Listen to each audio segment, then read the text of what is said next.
St. Louis's own, David Sanborn.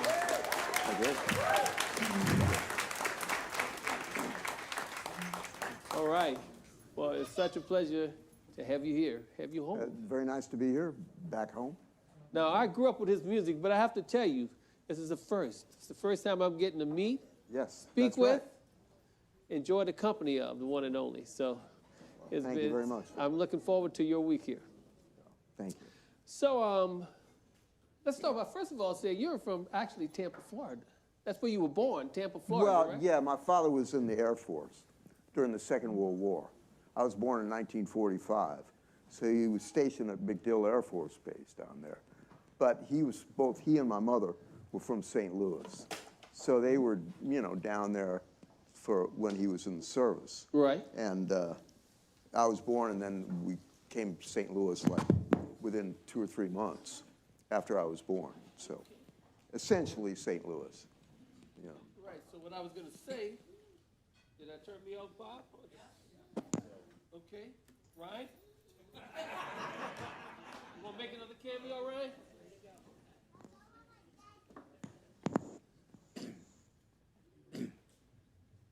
I apologize, Bob. Bob is very meticulous about his equipment. And Paul and Ryan as well. And Patrick. Okay, what about now? All right, great. I do apologize. Yeah. That's why they let the saxophone players play sax, and the production people do production. That's right. All right, so, but you're a perfect example of St. Louis made, because everything about music with you comes from St. Louis. Well, yeah, in a very real sense. I mean, I think St. Louis, it's kind of the South, but it's kind of the North. I think it has more in common with, Memphis and New Orleans than it does with Chicago. I mean, there's this kind of earthiness, the soul, I guess it's the spirit of the blues. I think that permeates a lot of the music here. So, there's certainly an intellectual aspect to it, players, but I think that at least the music that I gravitated toward, it was always the music that had a little bit of that earth and grit in it. People like Jimmy Forrest, and what they used to call the Texas tenor players. Yeah. Like Willis Jackson and Arnett Cobb and all those people, even, what's his name? Illinois Jacquette. Yeah, Illinois Jacquette. Yeah. Yeah, and Gene Gene Ammons. That's right, Gene. Jug, as they called him. Right. His father was Albert Ammons. Yeah. The boogie-woogie piano player.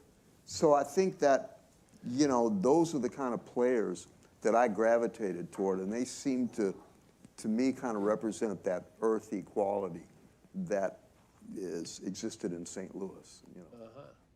Okay. Now, St. Louis has a lot in common like New Orleans. I'm from New Orleans. Yes. You see somebody you haven't, they're from New Orleans, but if you want to really get to know them, you say, what high school did you go to? Yeah, that's exactly right. And people say Sumner High School or Kirkwood High School or Webster High School or whatever it was. I went to Kirkwood High School. Yeah. Oh, look out now.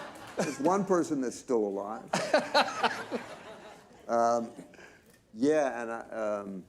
And I grew up there. I was, like I said, I grew up in the 50s, really. So culturally for me, the kind of music that I related to was not necessarily reflected in the community of Kirkwood. So I went to where the music was, and when I got old enough to start to, understand where that was geographically, I ended up in places like Gaslight Square, Okay. Now, who are some of those people that you played with during high school that were your peers, let's say? Well, yes, in a sense. You mean most of whom I met in Gaslight Square or through people that I met in Gaslight Square. One of the first people I met when I started going down there was a drummer named Philip Wilson. And Philip was I guess what you'd call a gadfly.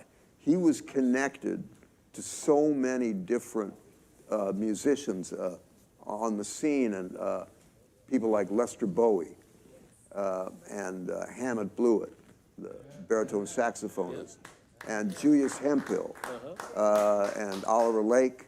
And so these were the people that really opened up the world for me musically, and introduced me to, their friends in this whole world of music. In a certain sense, these guys weren't that much older than I was, but they seemed years ahead of me in experience and poise and maturity. And so I went to school. These were my teachers. These were the people that showed me how to live, how I wanted to live my life, that they dedicated themselves to the idea that music is a, joyful, liberating thing that can transform you. And I think that was really important to me, because the kind of environment that I grew up in was very much not that. It was very rigid, very, I don't know, it was... Well, you said you were military, the son of a military person. So. Well, only my father wasn't really a military person. Oh, okay. He was drafted. He was in the Air Force, and I don't think he never actually saw active service because the war ended by the time he was, in the position to be, put on the front lines. So, lucky for me and lucky for him, certainly. All right. Yeah. So when I'm not going to go so far in your career yet, but when I think about all of the music that I've heard of yours through my lifetime, and I never think of the World Saxophone Quartet and all of those individuals related to you and your upbringing. Yeah, I know. It's funny. One of the things I learned from people, especially people like Lester Bowie and Hammett Blewett and Hemphill, was that they were very ecumenical about music and styles and time. They, Lester would take a gig with a circus band. He would play an R&B gig, and then he'd play out, and then it was all the same to him. There was a really profound lack of judgment about, what the kind of music that you were playing, which kind of speaks to the old cliche of, like, there's two kinds of music. There's good music and there's bad music. That's right. And I think that perspective was ingrained in me very early, that, it doesn't make any difference what you're playing. You just do it the best you can and invest yourself in that process and give it your best, Yeah. Now, I was doing a little bit of homework, and I read an article about who influenced you, but I'd like you to tell, you never know, interviewers don't always get it right. You can tell them one thing and they hear something else and write something else. Yeah. So who were your influences coming up as a young man? You told me about some of them in the city, obviously, but everybody has their person. Who's your person? Who was your person? Well, I think the guy that became the major influence on me, certainly early on, was Hank Crawford. Hank was a great alto player and a baritone player, by the way, and a great arranger. He was the arranger for a long period of time for Ray Charles's band. And Ray had what he called a little big band. I think it was like one or two trumpets. I don't think there was, it might have been a trombone, two saxophones, Ray, and anyway, it was, and he would make this band sound huge because he knew how to voice, he knew how to, structure the music and the harmonies and stuff that would make it sound big. And what I liked about Hank as a player, he had this economy in his playing and an elegance. There was an album that I just absolutely wore out the grooves on. It It was called From the Heart. And every song on there was great. There was a tune called The Peeper and Don't Cry, Baby. And the cover of the album was so great. It was him, like in a studio, you know, sitting where there's a music stand there, and he's in this really elegant suit, like thin lapels, thin tie, and he was perfectly groomed. He had this trimmed goatee, and he just looked like he was everything. He was everything I wanted to be. You know, I didn't want to play like him. I wanted to be him. You know, so I just, you know, and also I think early on, because he played with such economy and simplicity, that it was easy for me to kind of get inside. I mean, he thought of himself as a jazz player, as did most of the musicians in Ray's band, you know, Fat Ed Newman. And they were great players, but they came from the church, they came from the blues, so you could hear all of these elements in their playing, and that to me, I just related to that because that was kind of in the atmosphere of the times, and especially in St. Louis. It's what I wanted to, the music I wanted to play. At that time, I didn't really relate to the more, I don't know if you'd call them cerebral players, but players that, you know, where the balance of their playing was more cerebral than physical. And the great players have, of course, both. Right. But I think Hank was certainly the original influence, Hank and Fat Ed Newman. The tune called Hard Times. Oh, yeah. Oh, yeah. Right. I mean, that's a gospel tune, you know. So those were the guys. And then when I started going to Gaslight Square, Jimmy Forrest used to play there a lot because there was a club called the Dark Side, and there was a band, I think, it seemed like every time I went down there, they were in residence at the Dark Side, called the Quartet Très Bien. And 2 or 3 of those guys were in the rhythm section of Jimmy Forrest. And Jimmy's from St. Louis, so I got to hear that sound, you know, that deep, rich tenor sound. And I, in a lot of ways, related more to tenor players in terms of the sound, like Gene Ammons and people like that. And the tenor was too big for me. You know, I was barely bigger than the alto, you know.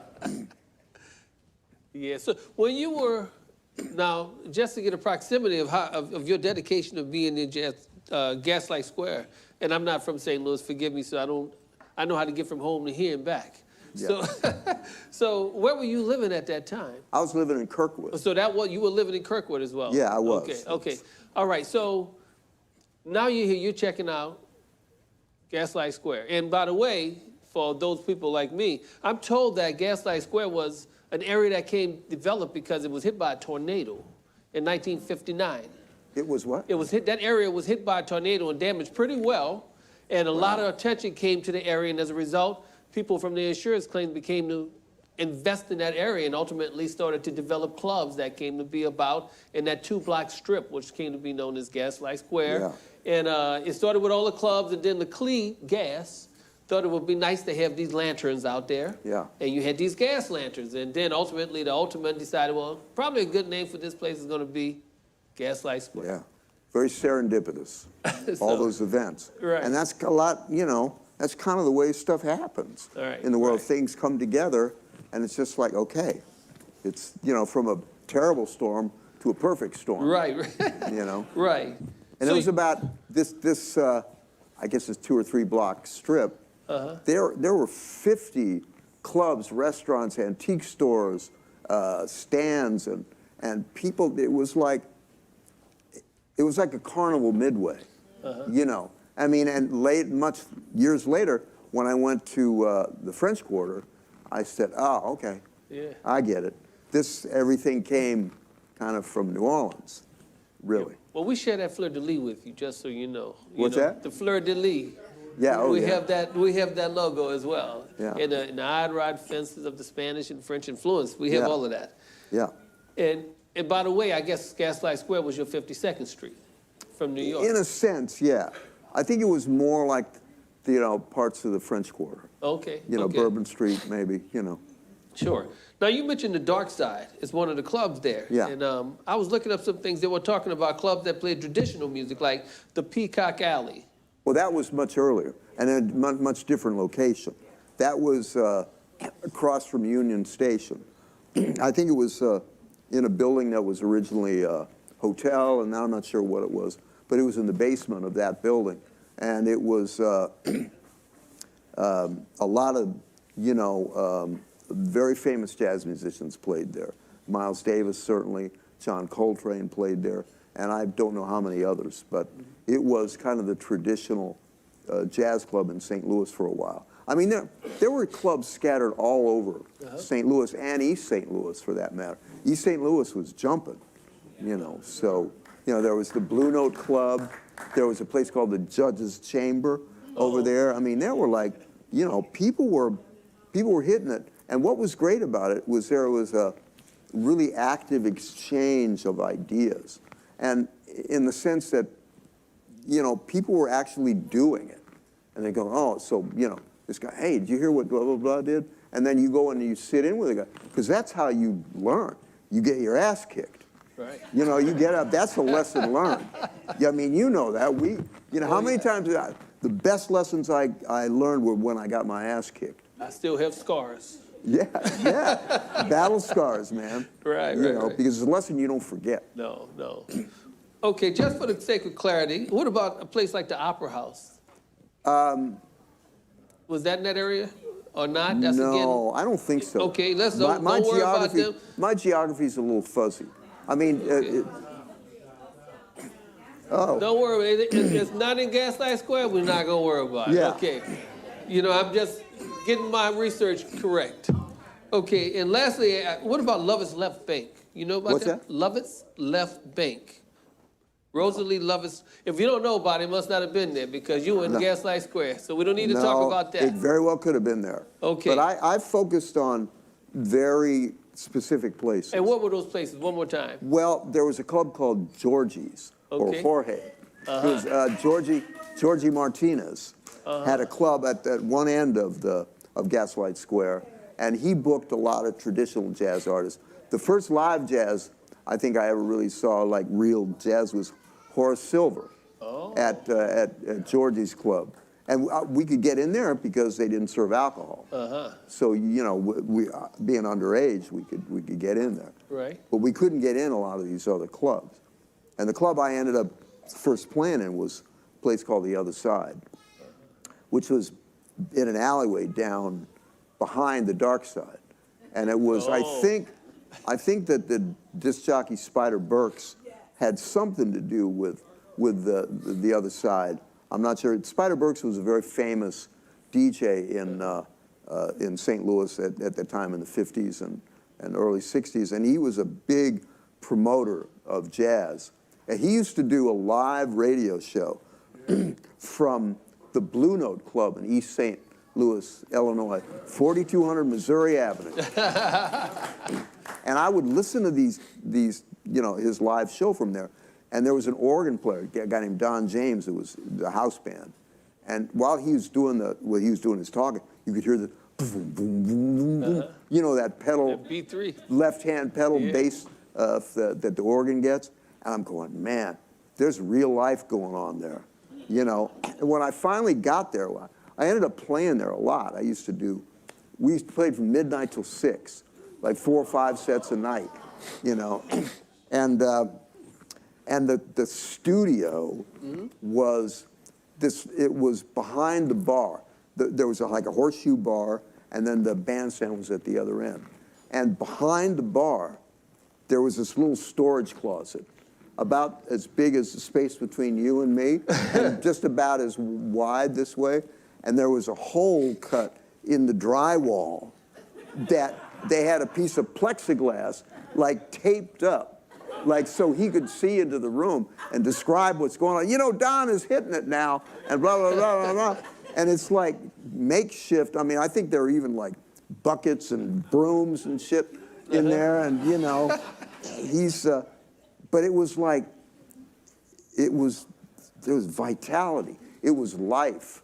And I think that's what I was missing in my life, my other life, the kind of the way I grew up. It seemed very regimented, and it was the 50s. Right. So, you know, on the one hand, you got, you know, hot diggity dog, ziggity boom, what you do to me? Or you got, you know, Chuck Berry. Right. Now, which one are you going to pick? You know, that's not even a choice. Right. You know, so, you know, this was like a world that opened up to me, and it was like, this is where I want to be. And at a certain point, you can't describe what that is. It's like seductive, and it just pulls you in, and you want more and more of it. It's very addictive, you know. It's the juice. It's what keeps us coming back. That's right. You know? That's right. Yeah. Now, you spoke about, well, Thelonious Monk, first of all, says the genius is one who is most like himself. Yes. That's you. Well, you talked about sound. I think I am defined by my limitations. I have a lot of physical limitations, and I always used to talk to Michael Brecker about this, because Michael was always fretting about something one way or the other, like worrying about his playing and blah, blah, blah. And I said, Michael, you know, the difference between you and me is you get to a turnaround. You got 42 options. I got 2. So there's no like, okay, check box A, check box B, you know. And it was like, I just went for what, and I mean, looking back on it, I see, and I don't mean to this to sound grandiose, but I was just getting at trying to get to some kind of truth about myself. Because I was into a sense of self-discovery as well as a sense of discovery about music and the magic of it. And it's just like, you know, you never get to the end of it. Right. That's what's great about it. That's what keeps you humble, is you never master it completely. And it's exhilarating and humbling, and it's all of that. And it's just, I just want to live my life like that in the moment, you know? And that, to me, that's spirituality, you know? Right. So I asked that question because I say last night, you know, I was in such anticipation of today. I woke up around 2 o'clock this morning, looking at the ceiling. I was like, okay, let me do some research. Now, I've listened to a lot of music in my lifetime. So I saw Stevie Wonder, Talking Box. Talking book, yeah. Talking book. So I looked, I put the record on, I say, I hear that. That's the sound, yeah. Then I saw the movie with Danny Glover in all the time. I'm too Lethal old for Weapon. this. Lethal Weapon, I'm thinking about the saxophone licking. I said, oh, yeah, that's him.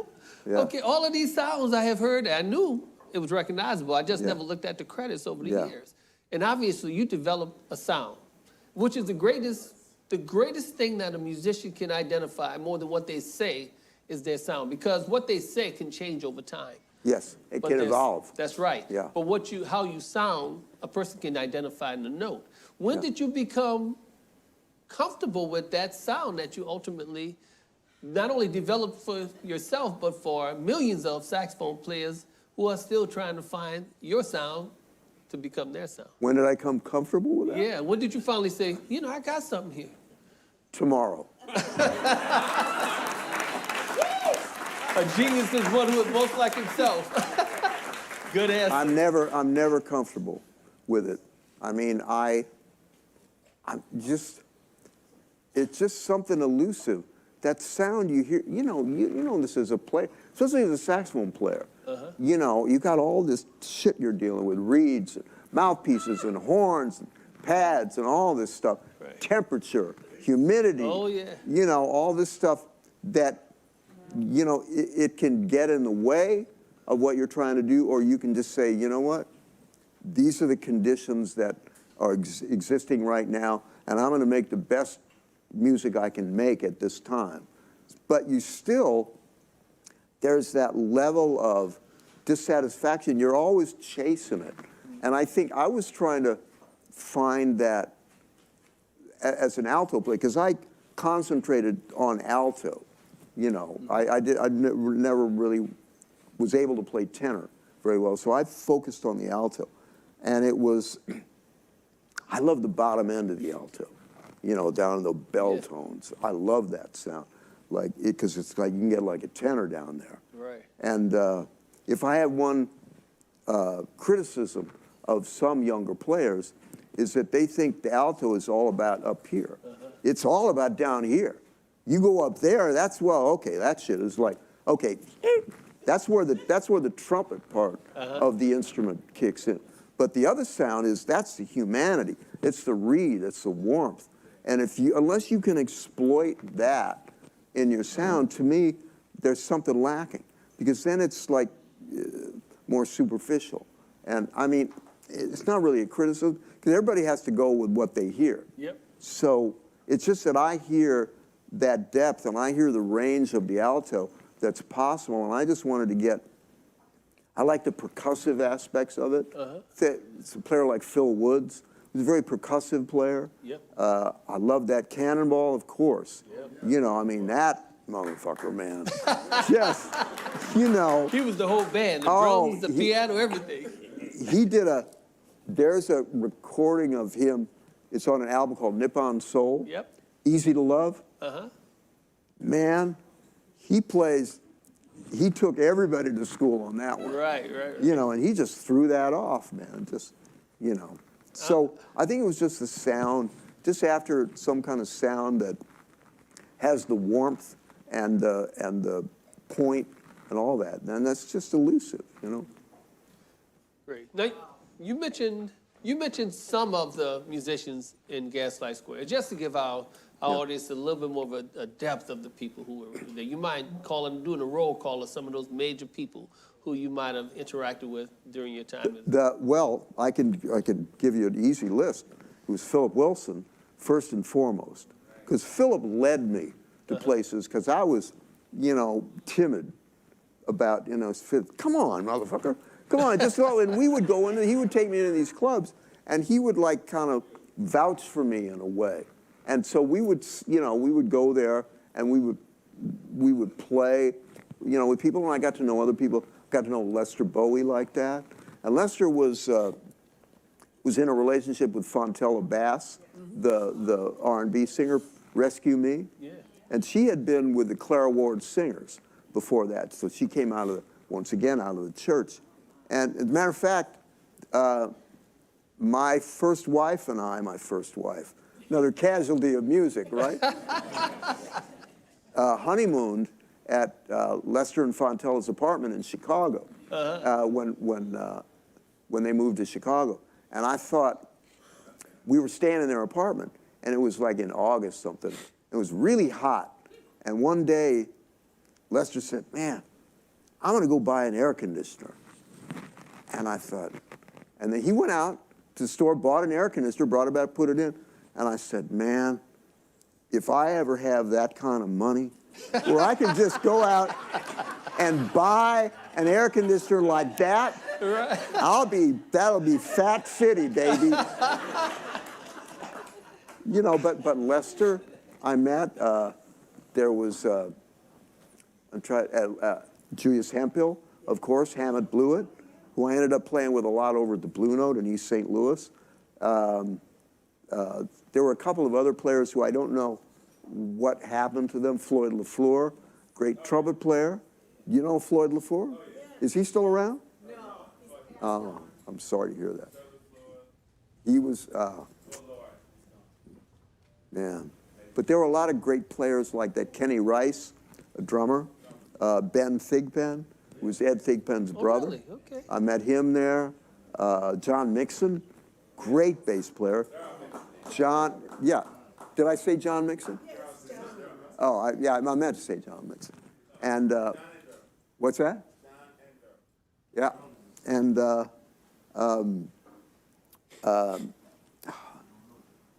blanking on his name now. John Hicks, Oh, great piano player. yeah. So those are some of the people that Right. that stick in my memory. So for us outsiders, the ones that we obviously know, you see Miles down in that area occasionally? I never saw Miles there. Uh-huh. I met Miles years later. When I first moved to New York, I was staying at, I was working with Gil Evans, and I was in his band, and I was living at his place down in Tribeca at Westbeth. Okay. We used to do Monday nights at the Village Vanguard. And, you know, Miles loved Gil. He was like, they were so close. Yeah. And we were at, I came back to the apartment when it was a big duplex apartment. And I went upstairs in the kitchen, living room area. And Gil was sitting there with Miles. And I had never met Miles. And he was listening to a cassette from our gig the night before at the Vanguard. And I'm like, oh, fuck. You know. And he's going, and I'm sitting down, and nobody says anything. And we get to this point where I'm playing a solo, and I said, I just reflexively at one point said, God, I wish I hadn't done that. And Miles just looked at me and said, you should have played it twice. But Miles always, because I was Gil's boy, you know, so Miles always treated me very well over the years. I mean, I played with him a few times over the years, and we always got along very well. But that was the first time I met Miles. Wow. Was then. I never met him in St. Louis. In a brief association, I just want to say about Miles, as you mentioned, Hank Crawford was your influence. I know Kenny Garrett really well. And Kenny Garrett says Hank Crawford was his influence as well. Yeah. It's that sense of economy. You know, like make every note mean something. You don't have to, you know, play 15 notes if you can get the job done in one. That's right. And that's Miles. Oh, yeah. You know, so you understand that the sound that you produce and the silence that you interrupt are of equal importance, of equal weight. Right. You know, so you're manipulating, you know, you're in the moving business. Right. You know, you're moving air around and you're, you know, going, you wait, you know, you lay for it and you put that note just in the right place. That's Miles. Right. You know, that's Hank. You know, now I love that. That's made a very strong impression on me. Great. And just out of the sake of being really detailed about it, Clark Terry, was he here at the time? Oh, my God. Yeah, he was the master. His sense of humor and joy in his playing. I never heard him in St. Louis. I just thought of somebody else, a guy named Peanuts Whalum. Oh, yeah. Yeah,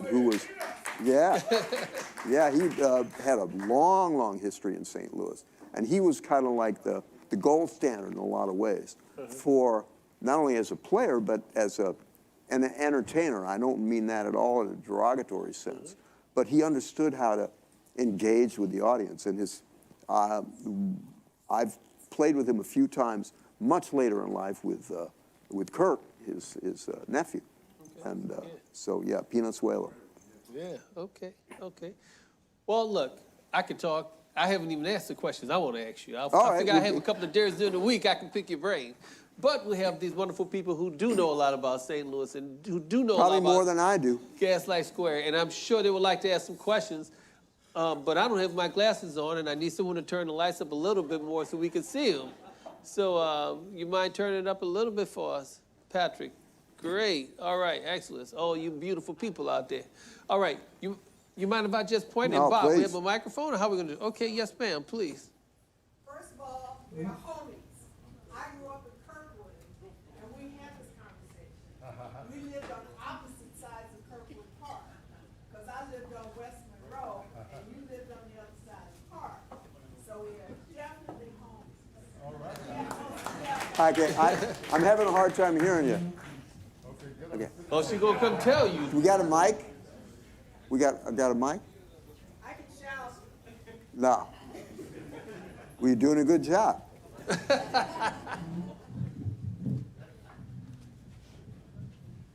Okay.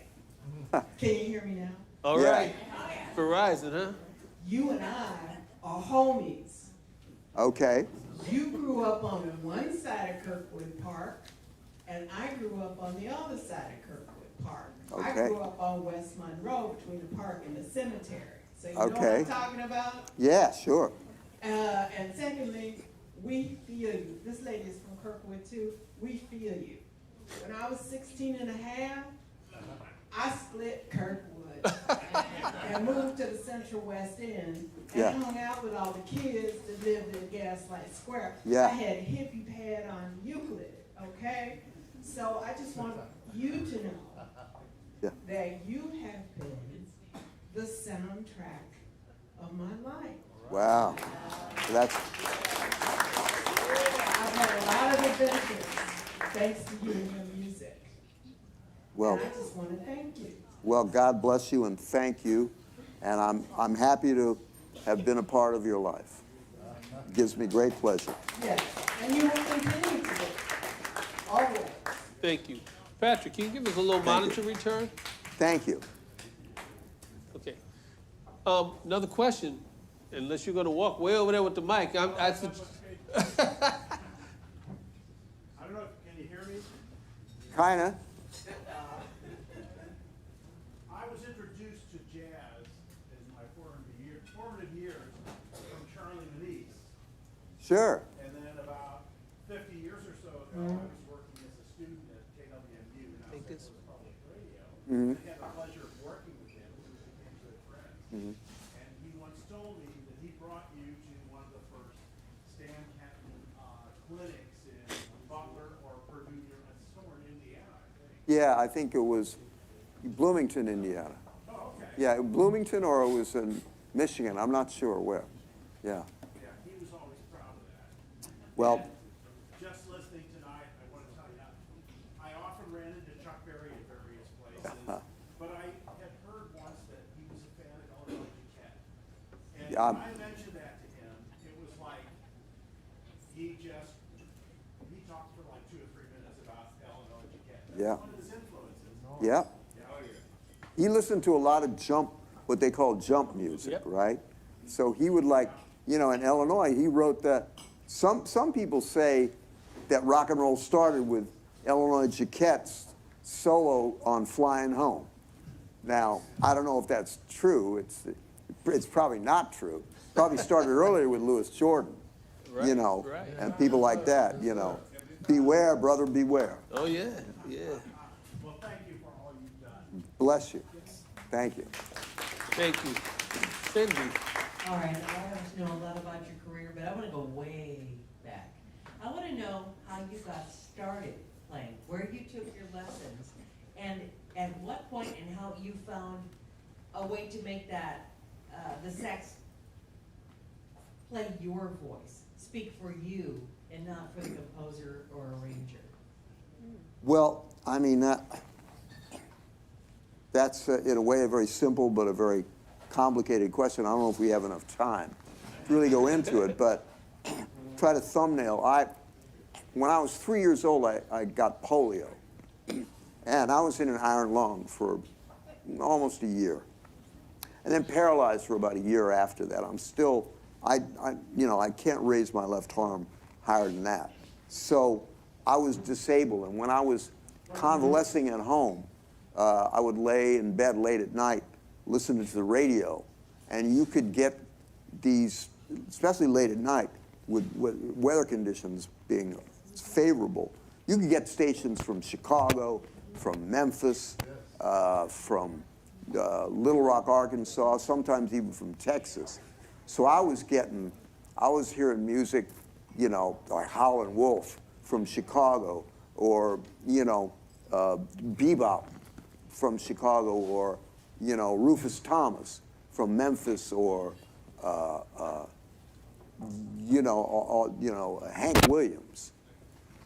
All this music was mixed up in my head, and to me, especially with all the lights off, this was like, it became my world. because I was, I couldn't move. And, as I gradually gained more and more mobility, music stayed with me.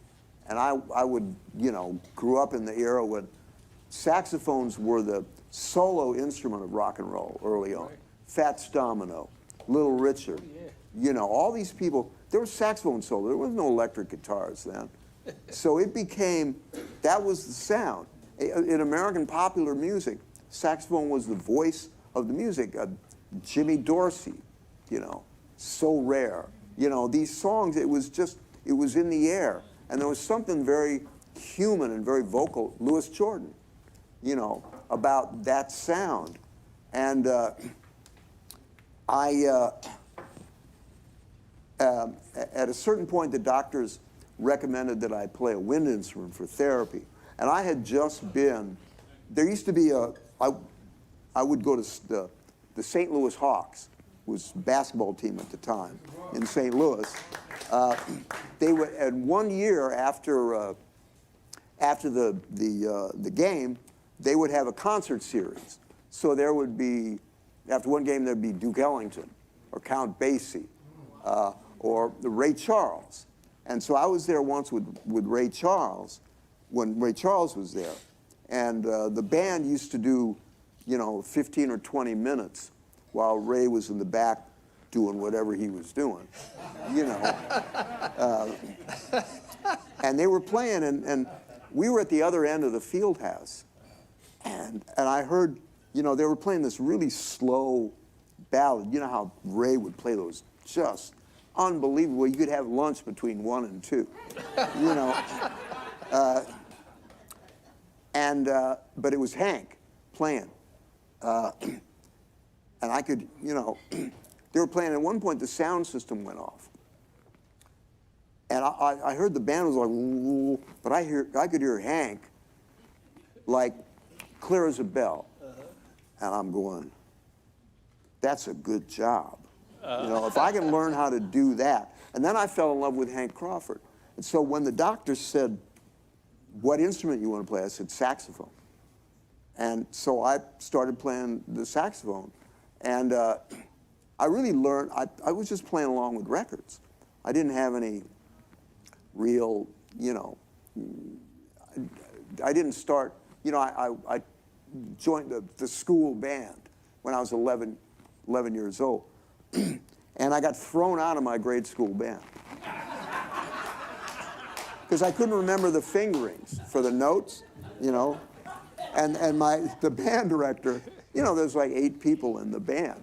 And my band director called my parents in and said, listen, Dave's going to have to leave the band because he's slowing the other students down. So I said, well, fuck it. So I just went home and I just kept playing along with Fats Domino records or Little Richard records or whatever else, Bill Haley, whatever it was, and just started gradually, playing a little bit. I started to learn a little bit. I went to a music store in Kirkwood, a place called Strube Music, which is not there anymore. And I took enough lessons to learn how to read, just enough, not enough to hurt my playing, as they say. But I was just, it was such an emotional survival mechanism for me, playing the instrument, that I don't know what, it just seemed to kind of, the gravitational pull of that just pulled me along. And I just, one thing led to another, and I finally got it good enough I played third chair alto in the high school band, and whatever it was, I was never the guy. I was the guy least likely to succeed. But I didn't care, because I wasn't in it for that. I was in it because I had to do it. So I felt like, hey man, listen, I need to be around this shit. Whatever I got to do to be around it. And I just didn't, it wasn't that I was thick-skinned or brave or anything like that. It just that it was irrelevant to me. Right. It was irrelevant because I was doing this for completely different reasons. I was doing this to stay alive, to give myself some kind of interior life, because that's what this was doing for me. You know, it was giving me my life, and it's done that my whole, I don't even want to call it a career, because I don't think about it like that. I'm just like, I had no plan, I got no program. I'm going one thing to another, you know, moment to moment in a way. In a way, it's kind of stupid. Because I think I could have applied you know, and I look back, I think I could have applied myself in areas that I wish I had learned to play piano, but I was discouraged with piano because I got no left hand, you know, really, so. That's half of the players today. What's that? That's half of the piano players today. Yeah, well, it didn't work back then. Yeah. Maybe it works now. But I don't know, was that even close to what you asked me? I love your answer. Okay. Well, you know, look, that was a great answer. I'm going to tell you why. From an educational perspective, I have to tell you, I started playing the clarinet because I'm asthmatic, and I was in that same lung like you, and my mother thought playing music would be medicinal. And 50 years later, I'm on the stage talking to someone who had the same kind of... You're taking the difficulty same had to overcome. medicine. That's right. And the other thing that's great about it, I want to see those first and second alto players, and they're telling their story about, you know, man, we had this kid in the band named David. He couldn't play, and he was terrible, and they put him out the band, but now... But I never think about it like that. It's like, okay, you know, I'm just here. I get no ego boost out of that. Like out of what succeeding or whatever it is. I want to see what's next. Right. You know, I just want to see what's next. What I love getting up here on the stage and playing and not knowing what the fuck is going to happen. That's right. You know, Yeah. just not knowing what's going to happen. That's it for me. Right. And it's like, it's scary, and it's, because sometimes, you know, you fall off the wire, you know, but you got to be up there.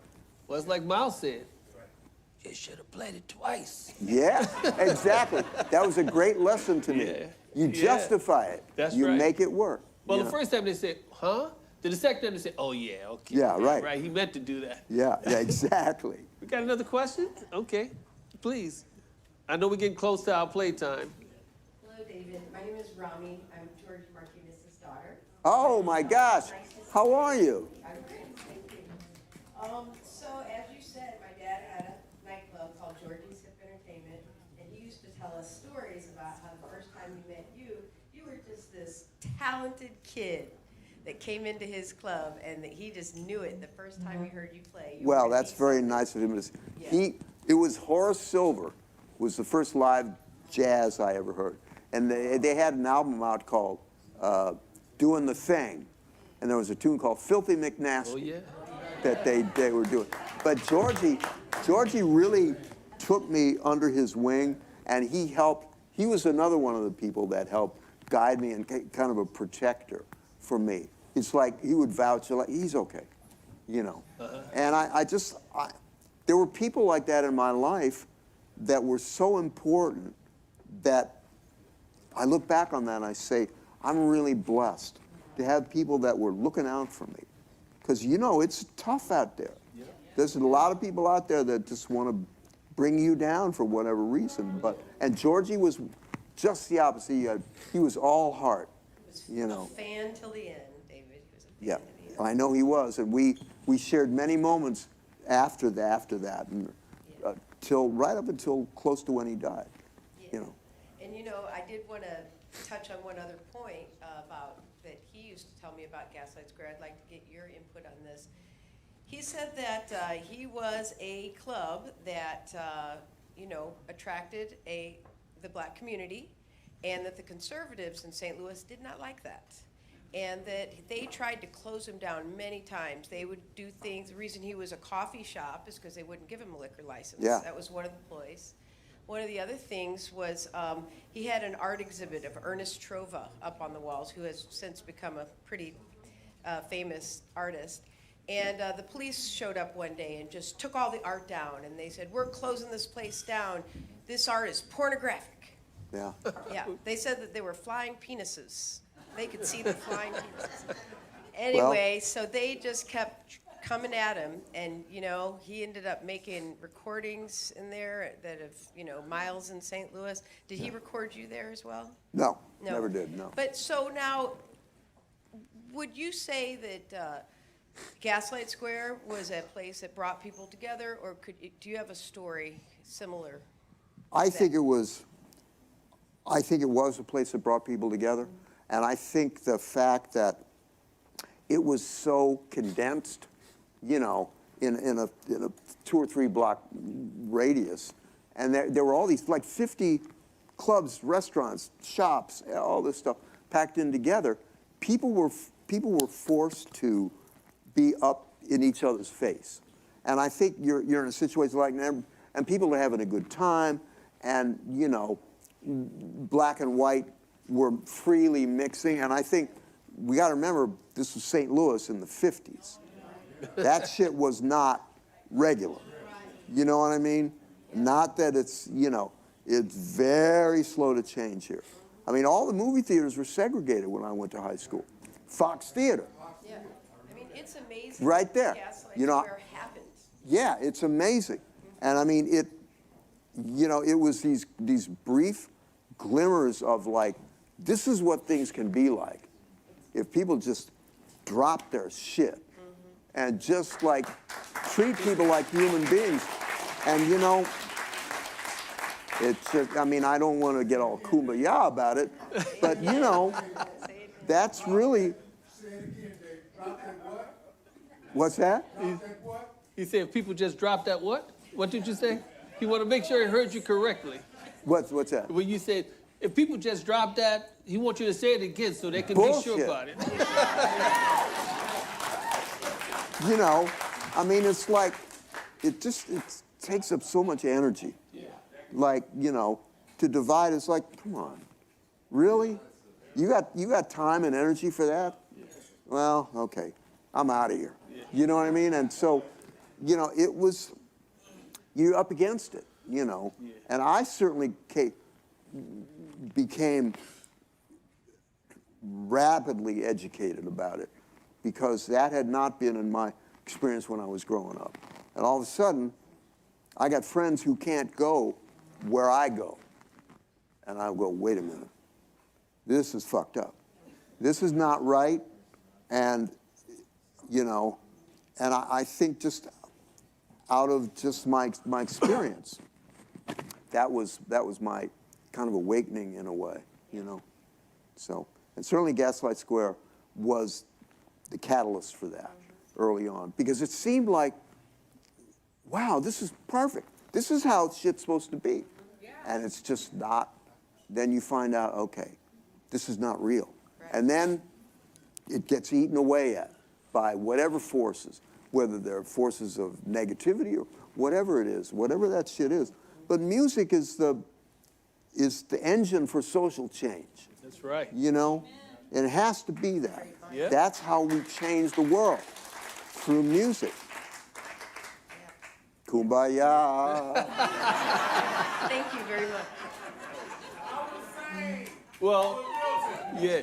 You know, to your point, I mean, in countries all over the world, I mean, cities all over the country, Yeah. I should say, people, when it got dark and the music started to play, everything else went out the window. Oh, yeah. And, you know, they went into it to have that good time, even if they had to get out before the sunlight came up. Yeah. You know, and that's what the music does, as you said. Bob, can we take maybe 1 or 2 more? Okay, there you go. Okay. Hey, Mr. Sanborn, how's it going? Big Okay. fan. Thank you so much for talking to us. We really appreciate it. Thank you. Coming back home and doing this. So I'm an alto saxophonist too. I play in many different contexts, and I studied jazz in college.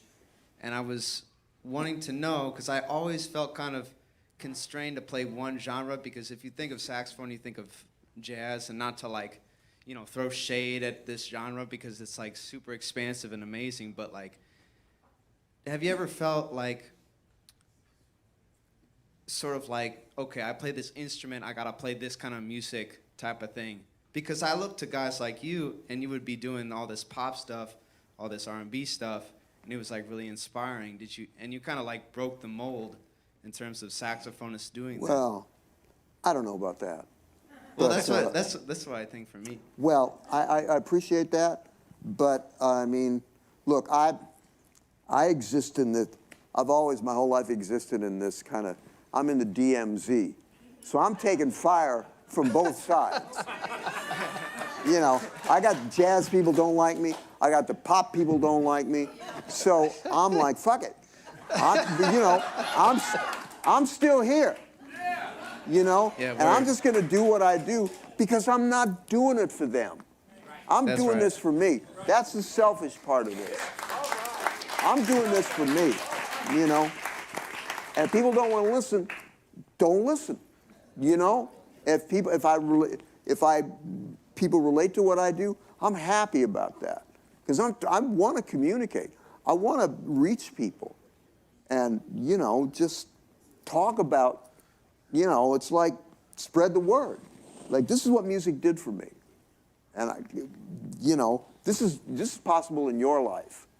You know, this is possible for you. You can change your life, no matter what you do, whether you're a musician, whatever it is. You can transform your life.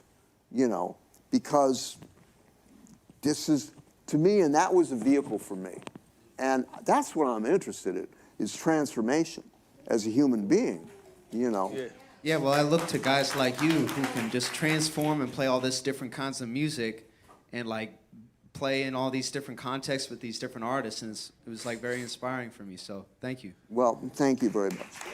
If you can go to that mic right there. And while you're going over there, you know, we know where Saturday Night Live got all their material from now. They got it from David Sanborn. Yeah.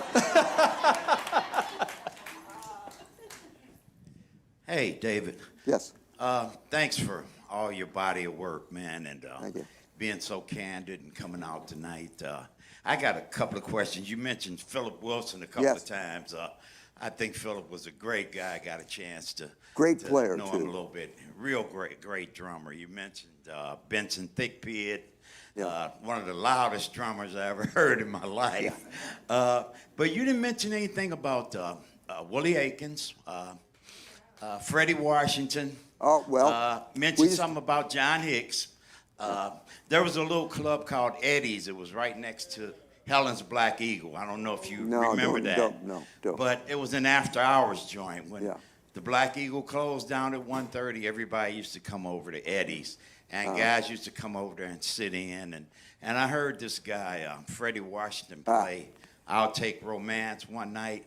And I think I was about 12 or 13 years old. There's nowhere in the world I should have been out that late at night. Yeah. But I used to always get in the club because they knew my dad. I could go in the clubs and sit down, sometimes sneak a drink and stuff, and it was fun. But I think that night I really started to get it. I started to really feel what the music was all about. Yeah. And, you know, some of your work, I mean, I've heard a lot of your work, and some of your work, I can hear some of it, and I still remember this is what jazz is all about, man. Well, Freddie Washington, I'm glad you mentioned him because Freddie, I believe Freddie's still alive. Yeah. Yes? Yeah. And he's still playing, right? yeah. Yeah. I mean, to me, it was always a shame that Freddie never left St. Louis. Because I think he was one of those guys that you thought, oh, man, this cat can play. Yeah. You know, he was like early on. And I think I probably didn't mention him because I never really interacted with him other than being in the audience and hearing him play. Right. And he was like he existed on another level for me. He was like almost unreachable, untouchable. He was like, I kept thinking, okay, somebody's going to come along, and Miles is going to come along and pick him over. Somebody is going to come along, and he just never left for, I don't know why. Maybe he just was more comfortable. Well, he had a career as a teacher, too. Yeah, He was a well, school that, teacher, there you too. go. So, Yeah. but he was was, and I'm sure still is a great player. How about John Hicks? John Hicks Yeah. was amazing. Yeah. I played a little bit with John Hicks. Okay. All you know. right. Okay. In New York, I played with John. All right. Yeah. Yeah. Well, thank you so much for coming out tonight and Well, thank being, you. being so candid, man. Well- We appreciate you. Well, I appreciate that. All right. Thank you. All right. Well, look, before we get out of here, David Sanborn is here from Wednesday through Saturday, 2 sets every night, 7:30 and 9:30. You don't have to stay up till 1:30 in the morning. You can get up at 9:30. 'Cause I We'll let can't. you out at 11. You say you're not gonna make that day. I can't stay up to 1:30. But like he's already told you, once the music starts, the clock stops, and he just plays until he's finished playing. Till I drop. There you go, till you drop. So once again, give it up for the one and only David Sanborn, Thank you. St. Louis's own. Thank you very much. Thank you. Thank you, man. Victor. Thank you. We're going to take a brief pause and reset a few things, and then we've got some music that's reflecting what Dave's talking about with Bob DeBoo and company, so we'll be right back.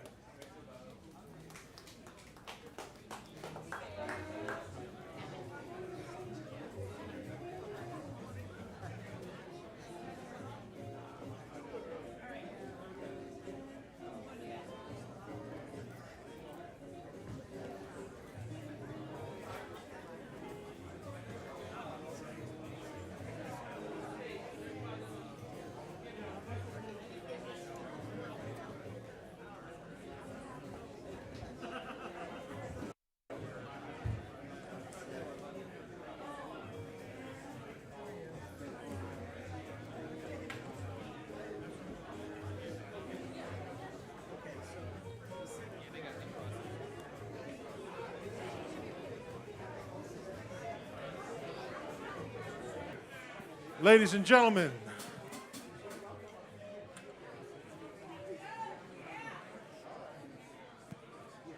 we're going to continue on now and feature some of the things that Dave was talking about. Would you please welcome Mr. Bob DeBoo on the bass? Thank you. Thank you. Mr. Ben Dickey on the drums. Mr. Kendrick Smith on the saxophone. Mr. Danny Campbell on the trumpet. And Mr. Adam Manis on piano. Check, check. Let's play.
so much. Thank you so much. How about another big hand for Mr. David Sanborn? That was quite a unique treat, and I'm so glad that we were all here for that. That was amazing. We're here to celebrate the days of Gaslight Square, and we just played a composition by somebody that was invoked earlier, the great Willie Aikens. Any Willie Aikens fans out there? Absolutely. He was a big influence on everybody on the stage here, so that was a composition he wrote for his amazing wife, Alima. So that was Alima. We're gonna move on, and we're gonna play some selections, all composed by people that were present in the Gaslight Square days. Of course, Willie Aikens. We don't have anything by Freddie Washington, but we're all big Freddie Washington fans up here as well. So, yes, absolutely. Moving on, we're going to play something written by the man himself, Mr. David Sanborn. It's probably a composition that maybe you'll recognize, and if not, you should. It's an amazing piece. We're going to move on and play a tune called As We Speak. This is As We Speak.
Thanks so much. Again, that was As We Speak by the great David Sanborn. John Hicks was also mentioned earlier, and we're very glad you have a composition written by him here prepared for y'all as well. This is entitled Yamanja. This is Yamanja by the great John Hicks. Enjoy.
Yeah, how about a big hand there for Kendrick Smith on the flute and the alto saxophone.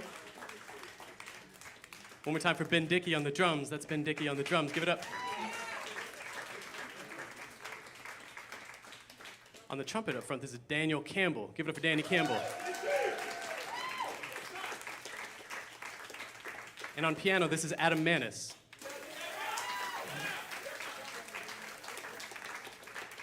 Once again, my name is Bob DeBoo on the bass, and we're really glad to be here today. Thank you so much. It is very much an honor for us to be here presenting this music by St. Louis composers, especially associated with the Gaslight Square era. That being said, the next song that we're going to play has no association with Gaslight Square, but it was written by a bass player, Ben Tucker, and you might know it from Mel Torme, but it's even more important, it was recorded back in 2003 by David Sanborn. If you know this, you'll know it. We're going to play it, and I'll tell you what it is afterwards. All right.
All right, help me out. What was the name of that one again?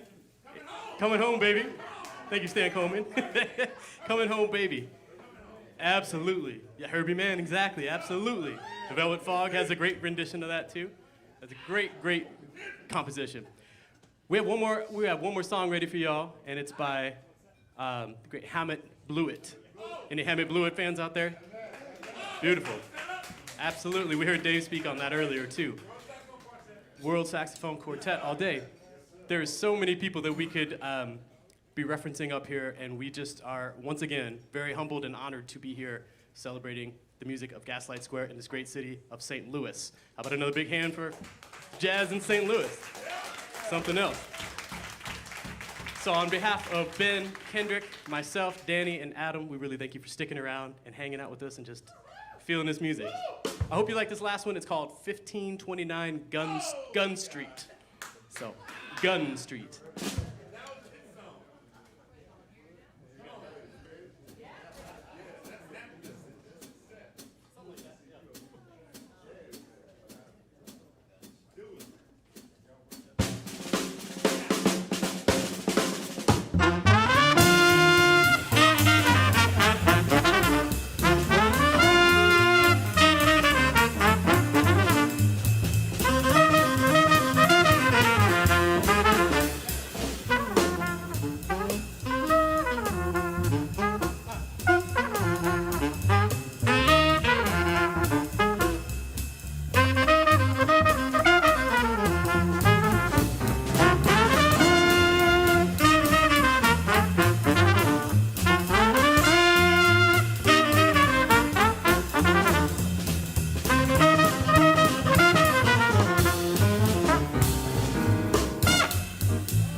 1529 Gun Street. Give it up for Ben Dickey on the drums. That's Ben Dickey. Kendrick Smith on the saxophone, flute. Danny Campbell on the trumpet. There's Adam Manis on the piano. My name is Bob DeBoo on the bass. We're so glad to be here. Thanks for swinging with us. And we're grateful for the legacy of Gaslight Square and all the musicians that we look up to and we honor. So thank you so much. Thank you, Bob Bennett, for having us. Thank you, Jocelyn Lewis. Thank you to the Whitaker Foundation for making this possible. How about it again for the Whitaker Jazz Speaks Series? Bob DeBoo and Company and David Sanborn. We'll see you this week with Dave.